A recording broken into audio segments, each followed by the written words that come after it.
गालिब के बारे में लिखी थी। गालिब की सामान्य उम्र थी, उसकी बायोग्राफी थी और उनकी शायरी का तर्जुमा था अंग्रेजी में। तो गालिब शनासी का एक हिस्सा है कि मैं पवन जी को गालिब की निस्बत से जानता था, और ये कि जो गालिब के वाकिफकार हैं उनसे मिलने की तमन्ना रहती है। और उस जमाने में आप शायद ICCR में डायरेक्टर थे, वो इंडियन कल्चरल सोसाइटी के। उस वक्त उन्होंने अंग्रेजी में लिखी हुई सोनेट्स की फॉर्म में लिखी हुई युधिष्ठिर और द्रौपदी पर एक बहुत लंबी नज़्म सुनाई, और it reminded me of paradise lost. ये उतनी ही मुश्किल अंग्रेजी जितनी में मिल्टन लिखते हैं और उसी तरह की दास्तान। लेकिन that's the time when I heard his poetry, and मुझे याद है, मैं वो भूला नहीं, वो कुछ 2 सोनेट्स जो उनका जो कॉन्फ्लिक्ट है युधिष्ठिर का द्रौपदी का, उसके बारे में किस तरह से लिखा था उन्हें। और फिर बहुत दिन के बाद जब मुझे मौका मिला, मैंने वो पूरी किताब उर्दू वर्ष में ट्रांसलेट की, तर्जुमा किया और पेश की मैं किताब। And that's how I know him only through books and many a books which he has written. और मुझे लगता है वो अदीब हैं, राइटर हैं, और बड़े प्रोलिफिक राइटर, और लिखते ही रहते हैं, बस वो पता नहीं कैसे कर लेते हैं ये सारा। और ये मालूम हुआ कि मतलब सरकार में भी हैं, गवर्नमेंट के ओहदों पर भी हैं, वो अपने कॉन्सुलेट भी रहे हैं, एम्बेसडर रहे हैं, और क्या कुछ नहीं किया। और उस बीच में उसके बावजूद वो किताबें लिखते रहते हैं। कुछ जूनियर उर्दू शायरों का तर्जुमा भी करते हैं अंग्रेजी में। और इस हाल में अब एक हिंदुस्तान की एक सोशल कंडीशन जो बदलती रहती है, जो बदलती चली आ रही है, उस पर वो नब्ज पकड़े रहना और उस पर लिखना और उस पर जिक्र करना, वो 2-3 किताबें जो एक the great Indian middle class, being Indian and becoming Indian, are remarkable books, and he has been contributing in preserving and explaining the Indian culture. 4.6 4.6 4.6 बरस तो गुजर चुके हैं। तुमने कितनी देर लगा दी आने में, और आकर किस मजहब और जात पात के फेर में पड़ी हो। चलो चलें, बस 3 ही बिलियन साल बचे हैं। बहुत बहुत शुक्रिया।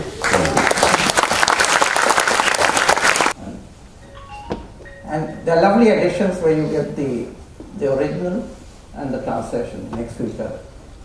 So that's something to look out for. Incidentally, Pawan is again his CV was too long for this thing to would have taken the whole evening. But before we begin talking about the subject today, I want to know how the hell do you manage to pack in so much in a day? You know, this man has been an ambassador, he's been a civil servant, he's been a writer, poet, political advisor, cultural czar. Should I stop there?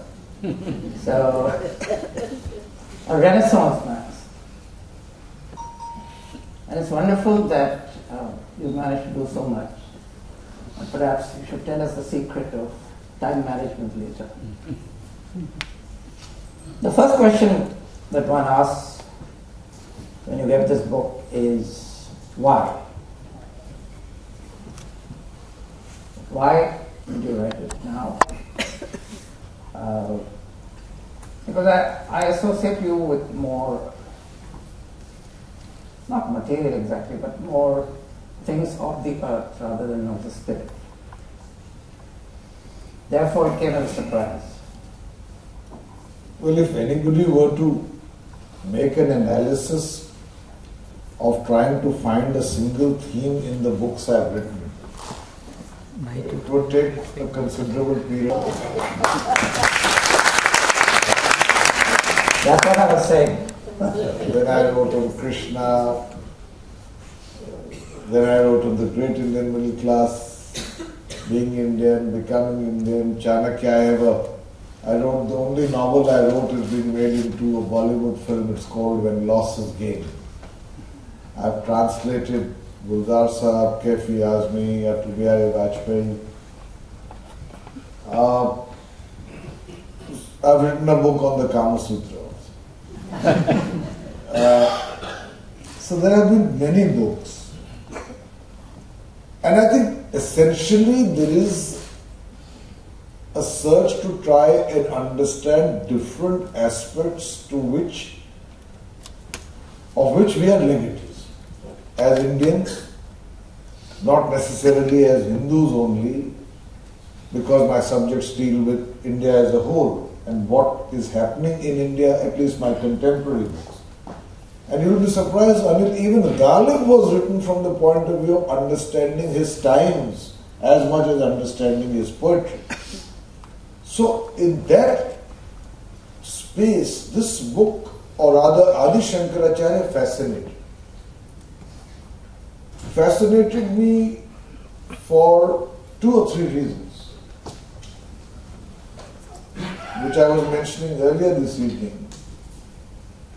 Firstly, his life itself. A man born in the 8th century in Kerala, in Kaladi,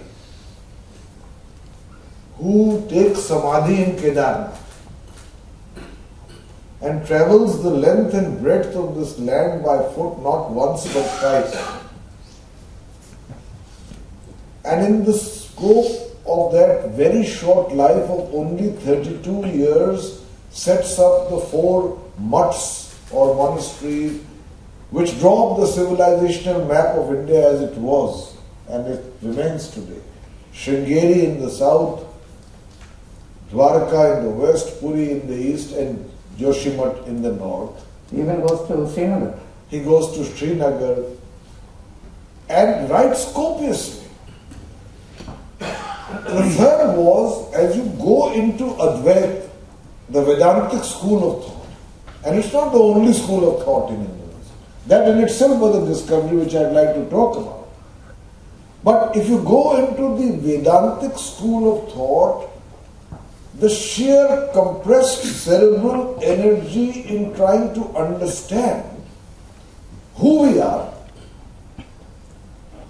and what is this world about.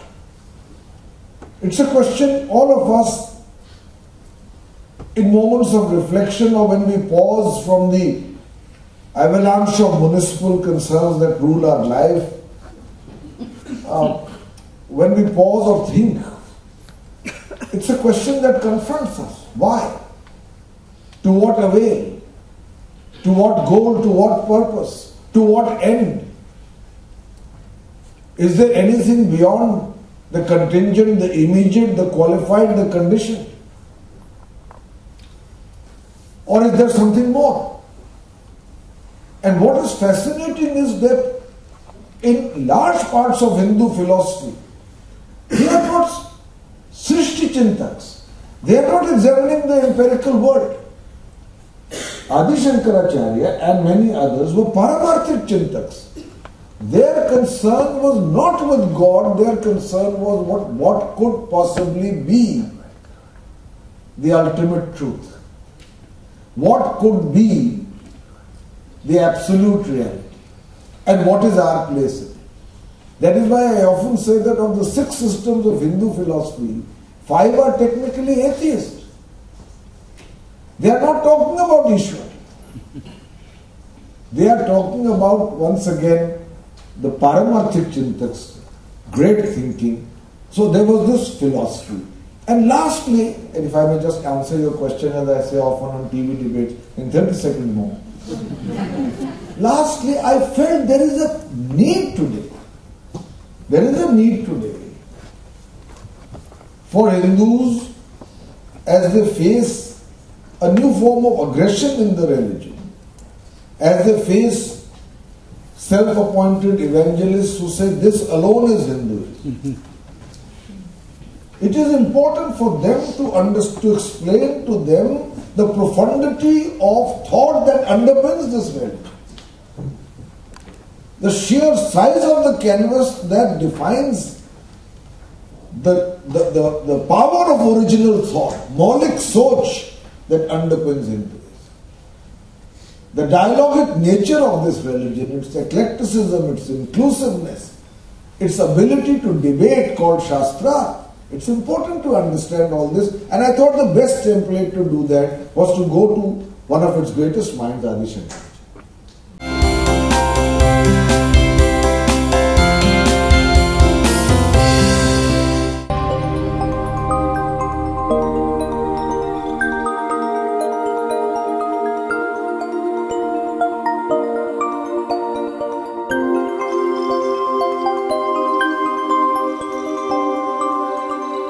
ఈ video గనుక మీకు నచ్చినట్లయితే like చేయండి, share చేయండి and subscribe చేయండి.